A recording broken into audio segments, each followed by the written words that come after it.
committed and ready to supply the market.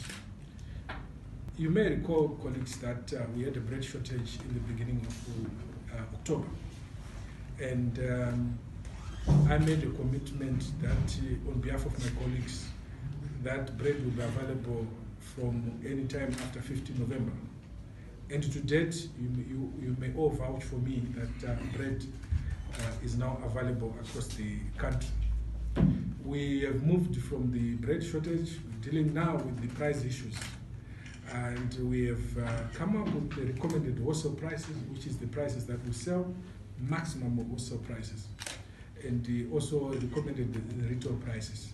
This is done in the public interest to ensure that the consumers, especially this festive season, are given value for their money, and we safeguard them from would-be speculators or profiteers.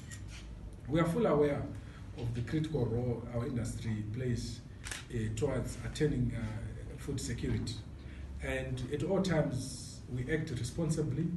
We frequently update the market given the economic challenges that we are facing.